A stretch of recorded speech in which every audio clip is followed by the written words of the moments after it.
Here's the thing. When World War II started, the U.S. Army, like much of America, was deeply segregated.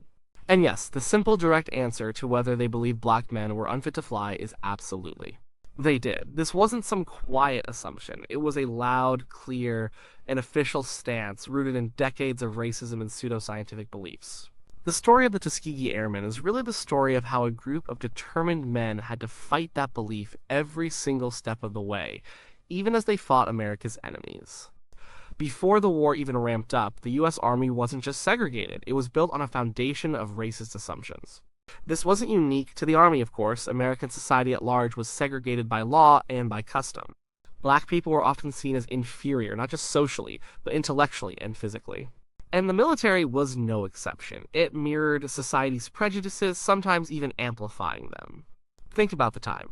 Jim Crow laws were strong, especially in the South. Black Americans faced discrimination everywhere, in schools, housing, jobs, and certainly in how they were treated by institutions like the government and the military. There was this whole false idea floating around that black people weren't as smart as white people. They said black people couldn't handle complex tasks. They said black people lacked courage in combat. These weren't just whispers. These were things written in papers, taught in some places, and definitely believed by many in power. So, when it came to something as new and high-tech and demanding as flying an airplane, the idea of black pilots was, for many in the Army Air Corps, just unthinkable. They genuinely believed black men lacked the coordination, the intelligence, the nerve, and the discipline needed for such a job. It was like a truth to them. There was no room for discussion. The official policy of the War Department said it pretty clearly: the Army cannot afford to experiment with the lives of its members.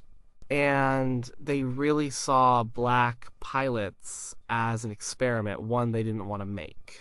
The War Department's own studies, heavily biased ones, claimed that black men were not capable of handling the stress of combat leadership or the intricate mechanics of flying. These studies were not based on real evidence of black performance in aviation. They were based on racist stereotypes. It was circular logic, really. They believed black men were inferior, so they found evidence to support that belief, and then used that evidence to justify keeping them out of skilled roles. This belief meant black soldiers were largely confined to service roles: cooking, cleaning, maintenance, labor battalions. They were kept far away from direct combat in any significant numbers, and definitely away from elite, specialized roles like pilots, navigators, or bombardiers. The prevailing wisdom was that if black men were allowed to fly, it would fail. It would be a waste of resources. It would prove all their racist assumptions true, and maybe even worse. For some, it might just prove them wrong. That was a terrifying thought for some in power. So, for years before the Tuskegee program, there were no black pilots in the U.S. Army Air Corps. Not one. It wasn't because black men weren't interested in flying or weren't capable. It was because the door was locked tight.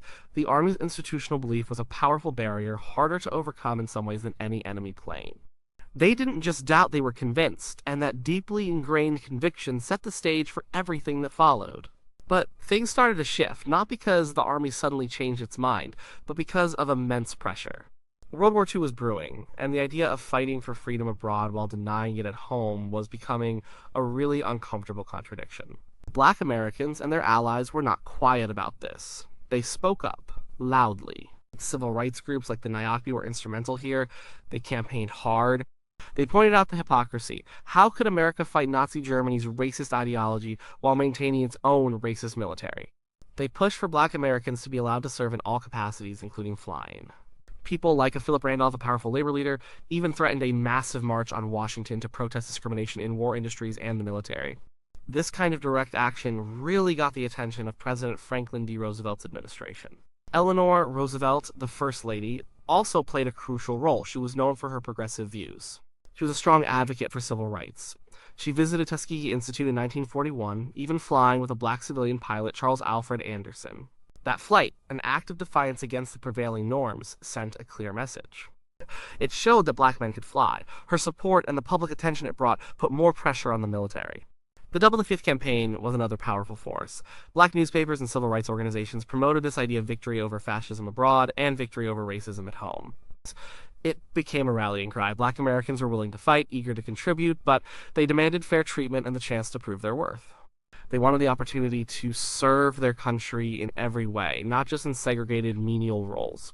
The Army Air Corps, though, was still digging in its heels. They resisted, they came up with all sorts of excuses. They said it would be too expensive to train black pilots. They said there weren't enough qualified black candidates, which was false. Many black men already had civilian pilot licenses. They claimed racial mixing in units would hurt morale. These were just thinly veiled attempts to maintain the status quo. The top brass, for the most part, simply did not want black pilots. But the political pressure became too great to ignore. With the war looming and civil rights activists refusing to back down, FDR's administration had to do something. So, a compromise was reached.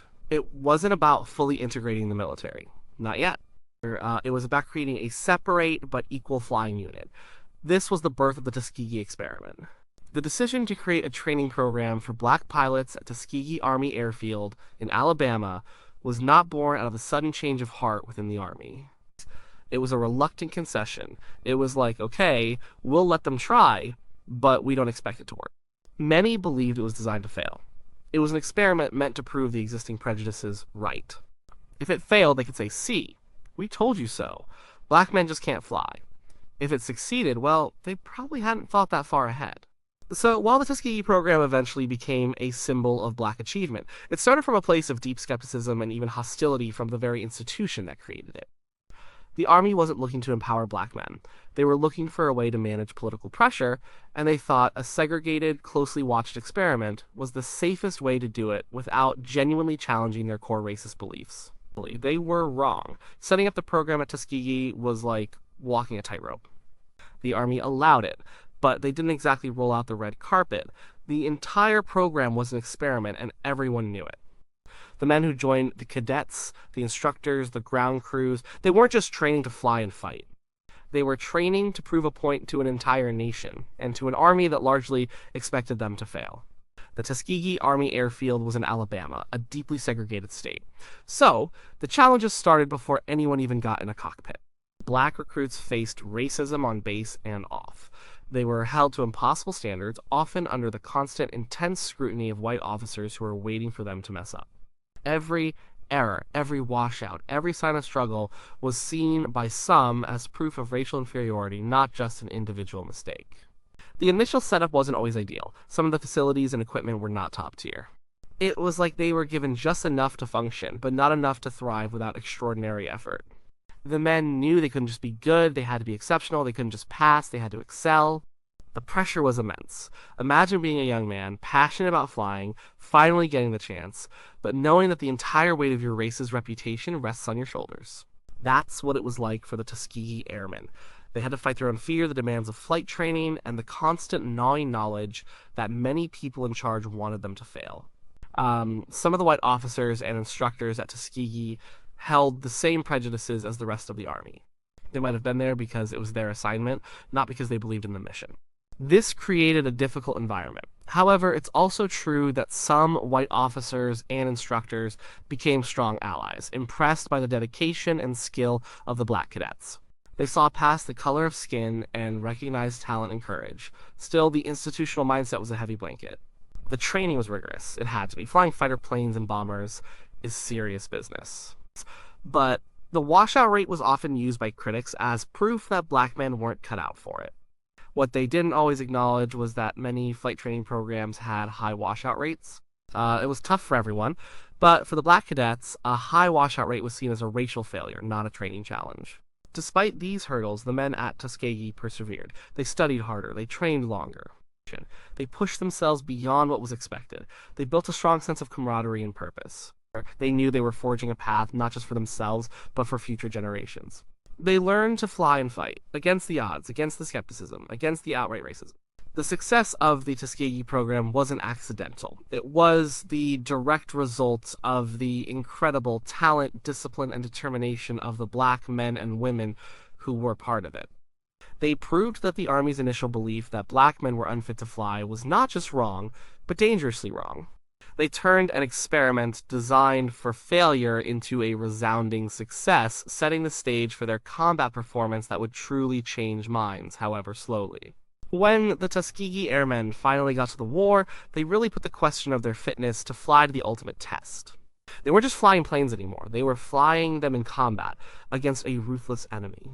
And their performance, it didn't just meet expectations, it smashed them. They first went to North Africa, then Italy, and eventually into the thick of the air war over Europe. They were known as the Red Tails because of the distinctive red paint on the tails of their fighter planes. This wasn't just a cool nickname, it became a symbol of trust and protection for the bomber crews they escorted. Their main job was to protect Allied bombers from enemy fighter planes. Bomber missions were incredibly dangerous. They were long, flown through heavy anti-aircraft fire, and constantly under attack from German fighters. Losing bombers meant losing lives and slowing down the war effort.